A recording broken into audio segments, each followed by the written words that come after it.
We are joined by Janine Anderson and Alli Tunell to talk about my favorite topic, which is measurement, measuring content, performance, and quality, and what that looks like.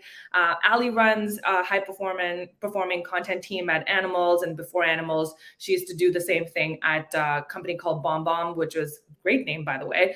We had Melissa earlier, who worked for a company called PlayPlay, and now we have BombBomb. Very interesting. And Janine's role, which I love, by the way, is very much focused on providing insights to Zapier's content marketing team. And I think that's such a key role, particularly if you have a big marketing team or a big content marketing team.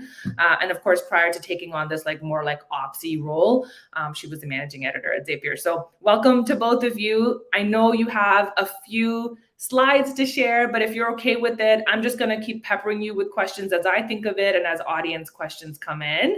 But yeah, welcome. Thank you. Yeah, thanks. Excited to be here. Excited to have you both. All right, I'll let you take it away. What is quality? What is that? Great first slide.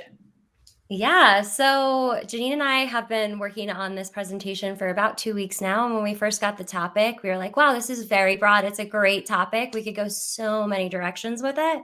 But what we really wanted to do was start out by kind of defining the 4 pillars of what we believe is quality content. And of course, that can change across organizations, but we think these are pretty universal and we wanted to just define them to start.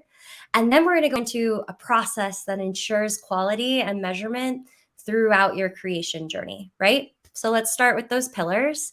So first, we'll talk about direction, right? Direction is creating a very clear brief, CTA, goal, audience, understanding exactly what you want to do with your content and making sure you're doing everything you can to stay on that path. Next, we have readability. Let's pass all your Grammarly's, your Hemingway apps, make sure you have other people viewing your content to make sure there's not any obvious errors. And then, of course, trying to include inclusive writing and things like that to make sure it's a really holistic, great piece. Next, we're going to go into usability. Usability is more around customer experience. How does somebody experience your blog when they get there? Can they find what they need right away? Is there a really great table of contents on the side or at the top so they can jump where they need to go? Are there great internal links built within it? Just everything we need to make sure that our customers are having a good feeling, excitement, everything on the blog and moving where they need to move. And then finally, expertise.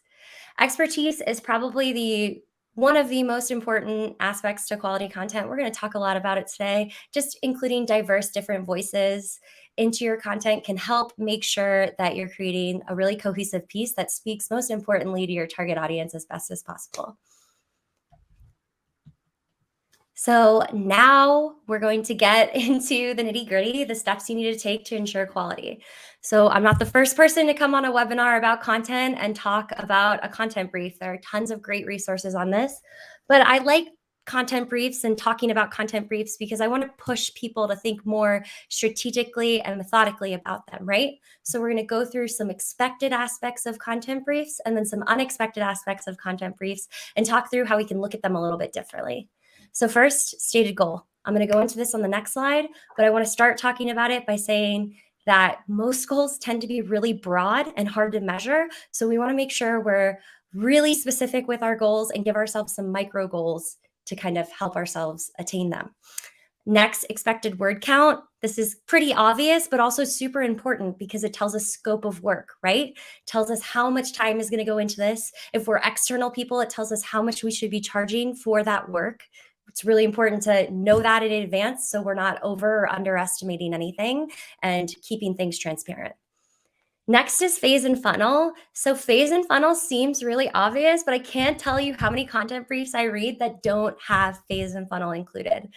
Please include it. It's super easy to add. It's super easy to understand what phase and funnel your reader might be in when you're kind of mapping out the piece. And then it helps you decide what they do know and what they don't know so you know how to talk to them. And then finally, target audience in this obvious section. So target audience is another topic that tends to be broad on content briefs. So an example I like to use is marketing decision makers at e-commerce companies. Sure, that can be an audience you can attract or try to target when you're working on a super top of funnel piece. But if you can break it down and make it more granular to increase the ability for that piece to resonate with the right person, do it. Like what vertical are they in? Is it health and wellness? Is it beauty? Is it electronics? What area of marketing are they in? Are they demand gen, content, ops? See if you can talk to them a little bit more specifically with your content. And then sorry guys, just hit my mic. And then some not as obvious things that we often see in content briefs, or we hope to see more of in content briefs: product positioning. This is really important for both internal and external people, right? So for me, what I like to do is have the content brief written out and then have a light outline made. And I'll ask my clients, hey, is there anything obvious here that I'm missing where I could plug your product and speak to it in a way that, resonates with the audience? Like, how do you want me to do that? Please let me know. It helps with editing and making the process go so much smoother once it's kind of close to completion. Same thing if you're an internal person, when you're providing a brief to a freelancer, give them that product positioning right off the bat. Next would be point of view. A lot of brands talk about a lot of core topics really frequently, and a lot of leadership people at those brands have really strong opinions on how you should talk about those topics. So it's just good to ask and make sure you're talking about them in the right way, because the way that these brands talk about these topics builds trust with their customers. It's why their customers like them. It's what keeps them from purchasing. So it's really important to maintain that. Partners to include: this is just people you work with on a regular basis. How can you bring them in and help increase your chances of success with distribution down the line? If you're making an apps piece and you have a friend or former coworker that works at a business would be great for this piece, bring them in, see if they'll promote it, get that backlink.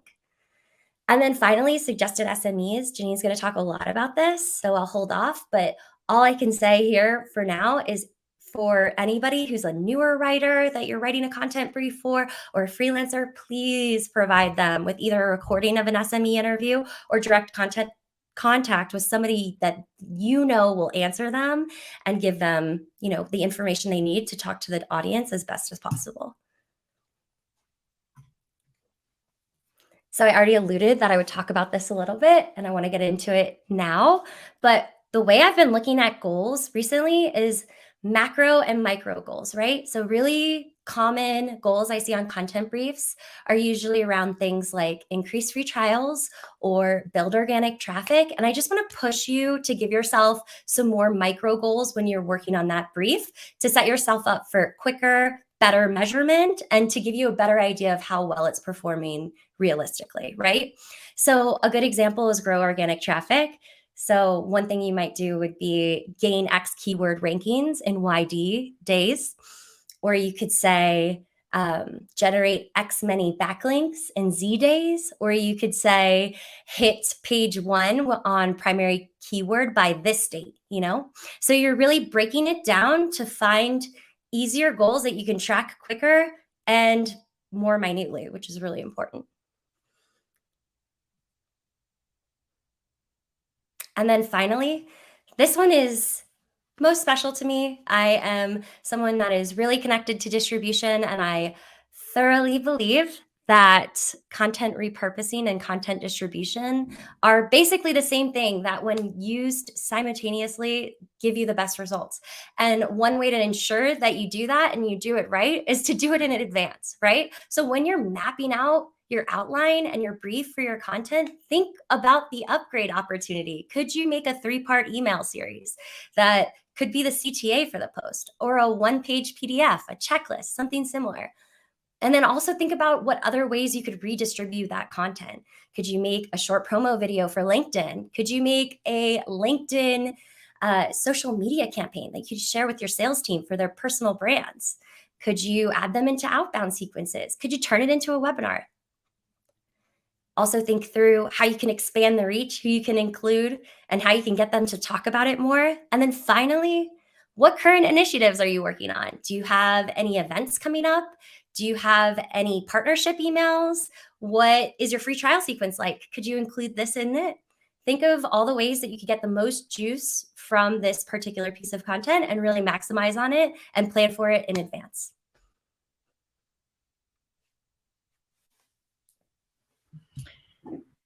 And once you've produced your content, the next set of work really gets moving here. So one of the things that I really like to do is make sure that I build in space to gather feedback from people. This is more qualitative kind of measurement work. So you find the people internally who are going to use your content and find out if they're finding it useful. I'll talk to internal teams who might share things with users directly, like sales reps, email teams, customer support, or anybody who might be able to be a stand-in as a subject matter expert for me to just understand what they are, kind of what they see within this content that's useful, or where I might have missed the mark a little bit.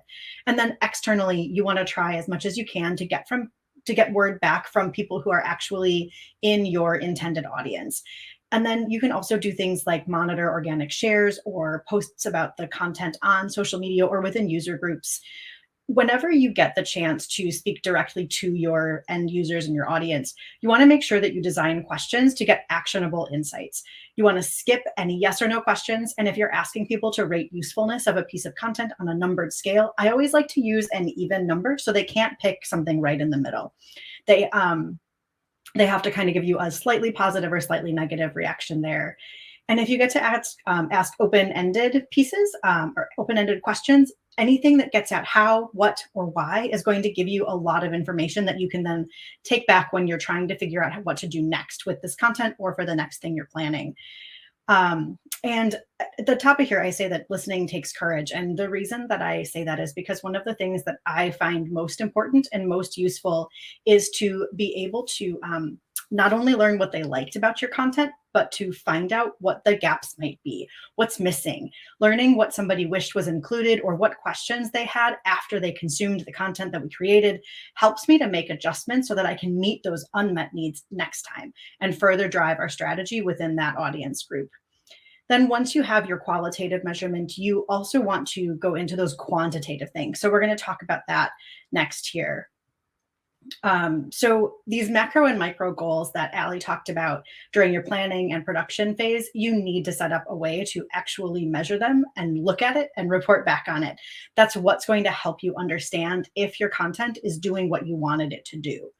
So the first stage here is what I think of as classic first line content measurement. You want to check to see if people are even finding your content. Reviewing things like sessions or downloads or shares. It's going to help you understand if that promotion strategy is working or if you might need to kind of boost that in some way. Once you've got the people there, you want to look at your impact and figure out if your audience is doing what you want them to do on that piece. If this is something that's really brand awareness, top of funnel focused, this might be a metric like time on site or an improved exit rate over your average if you're trying to send people into other places. If it's something that's lower down in your funnel, it might be signups or form fills or somebody reaching out to contact a support or success representative for assistance with their account. And then for anything that you're treating as an evergreen, resource, you want to have this third phase where you're assessing things on a longer scale. My team primarily works with written content, so we are sometimes looking to see whether we should update a piece to improve its search performance, or if we see a success rate that starts to drop, we might want to go back and look at the product and see if there was a change that we need to accommodate for in our content so that people can still have that really close alignment with in-product experience and content. And once you have all this information, you really need to put it into practice. So we'll talk about how to use this information for iterating and updating. Next here. So all these things you've learned between your strategy planning, your implementation, and your measurement, you need to go back to that first content brief and your original strategy and figure out what to do to ensure that your content keeps performing how you want it to perform. You're going to see some campaigns that might be really standout performers where feedback and your analysis gives you ideas on what to do next and offer follow-up resources. Then when you find things that might not be performing as well, you might want to tweak them. And that feedback and measurement is going to show you where your opportunities for adjustment are. And then sometimes you're going to just find something didn't do what you wanted it to do and might not be worth continued investment. And that's okay. You can let some things be a test and then they disappear. Your content really shouldn't be static and your approach needs to be fluid and flexible so that you can change as your business changes. So we'll talk a little bit more here about how to align your content to your business goals here next. These are the 4 things that I think about a lot, and just making sure that your content is laddering right back up to whatever your business goals are at the time. You want to be really specific. If there's a goal you want to work toward or a metric you're trying to influence, the more you know in advance when you're creating your content, the more successful you can be. You want to understand that content funnel so well. Brand awareness content is going to look so different than something that's designed to attract signups or that is appealing to existing customers and helping them deepen usage. Identify your audience early and figure out how you're going to put your content right in front of them when they need it. And then always understand what content can influence. Brand advocacy, decreasing churn. Content is able to get people into your product, but it isn't necessarily going to be able to lead to success if there's something that's going on in your product that's a blocker, like a confusing UI. And then this tracking and measuring. So making sure you've got somebody identified who's really going to track that performance and report back and enable your team to make those adjustments to keep your content doing what you want it to do. Oh, Alli, it's your turn. Awesome. So now we're going to talk about when content stops performing, or sometimes more common, when content really never takes off. So obviously, I'm sure you all know that just because your content isn't performing as you expected doesn't mean you didn't create a killer piece of content. So if you know you've done all the right steps to make sure it is the best piece of content for your audience to start, then that's time to ask the questions that we've kind of laid out here. So some questions you should be asking yourselves is, like, should we assess this piece's original goals? Like, maybe a free trial is not the right CTA. Maybe we need to bring them into a nurture campaign instead. Should we assess the format it's presented in? Like, it could be a blog, but it could be a better video on YouTube that's optimized towards a different keyword. How are we distributing it? Have we done enough? Could we do more? What else could we do to break this up and make it better? And then what metrics are we analyzing to ensure success? Like, are we trying to decrease churn with our content? That's a really, really big goal that probably needs some micro goals alongside it to make sure that you can make a difference in churn, right? And then finally, are we measuring on an accurate cadence? If you're a newer website with a lower domain authority, it's going to take you a longer time to start seeing results with organic traffic. So make sure you're looking at the right metrics at the right time on the right cadence. And what happens if you have content that you just can't measure for various reasons, maybe? But this is where we go back to that feedback loop that I talked about earlier. Qualitative feedback, which isn't really a measurement, can be really, really crucial to understanding how your content is being received. Is it being sent out by the partners you have internally? Is it being shared by your other external partners? Are people talking about it? What do user groups have to say about it? And then make sure you find a way to use that feedback, especially in the absence of other quantitative measures. And then promotion. If you can't measure your content performance because your sample size is too small, this is where you can really push on promotional efforts. Paid search, social ads, organic social, co-marketing opportunities, working with influencers. These are all possibilities that you can use to get something in front of enough people for you to start to test it. And then always remember your own editorial priorities. So goals and metrics are really important, but they don't always reflect why you're doing something or whether something is working. Experiments, producing content in a new area of thought leadership, efforts that you're doing to attract or meet the needs of a small but really valuable audience might not show the results that you're used to at a pace that you're used to, but they can still be super valuable. And I think, are we ready for questions at this point?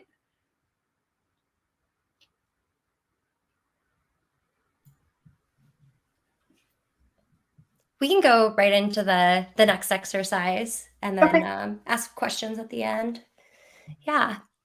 Okay, so we wanted to showcase examples of content where we've used this iterative and intentional process we've really been talking through this whole half hour, and see if you could, take a look at the piece of content. You're not going to get all of the information, obviously, but if you can take a rough guess at what the initial goal is, and then we're going to talk through how this content actually helped us more so. And it might be obvious, but it also might surprise you. So we'll go to the next one. So this is a piece of content that I worked on at BombBomb alongside my friend Vivian. And Ethan, who is in this photo, is their chief evangelist. He's been there for years and years and years. And he's kind of thought through a lot of their core messaging. And one of their core messages is around sending thank you videos. So we knew this message. We thought it might be good to look into updating a blog post on it. So we did. We looked into the keyword data and realized there was a keyword there. It wasn't something that we wanted to dictate the quality of the piece. We wanted to use it and see if it helped. But our main goal was to train and educate users on how to use video to see results in their business. So, a few years later, this piece is one of their top organic traffic generators. It ranks for over 1,500 keywords. So it's really been a successful SEO piece for them. It's also a webinar that they do every year in November when people are thinking about gratitude and things like that. If you jump onto this blog post, you'll see there's an embedded YouTube video that's targeted towards a different keyword and also seeing some views based on that. And most importantly, how it actually helps the company most is that it is a part of the free trial sequence. It's one of the first emails that people get. They're directed to this blog post and encouraged to use these tips to create their very first video with the product. And that video is a thank you video because we've realized that those videos can give people quick wins, help them see value in the product really quickly, and hopefully sign up for a full product.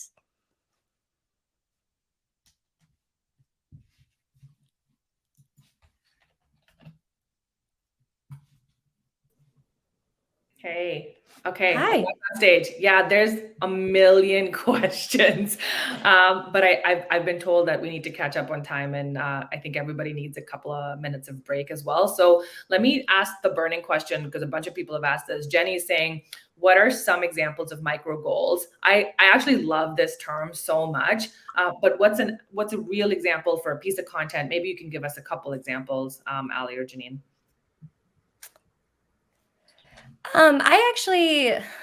So a micro goal could be, let's say you're trying to increase free trial conversions or something like that. That's a really big goal to just live on one blog post. So a micro goal could be like incorporate this blog post into your free trial sequence and see how many clicks it gets within that email and like make a goal around engagement of that piece in that email, right? So it's not just like relying only on organic traffic, it's also relying on your distribution methods and how your distribution methods are performing.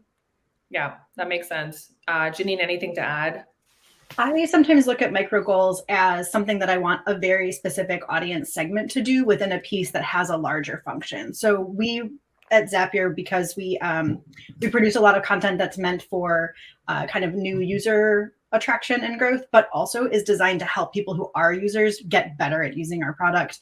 We might have a separate goal that's like, we want traffic to this piece to be at a certain level, but we want to see people who already have accounts and are logged in to go to their account when they're done with this piece. So that might be a really, really specific micro level goal that we would have for like this tiny audience segment out of our whole audience. We just like, on this one piece, we want these people to do this one thing.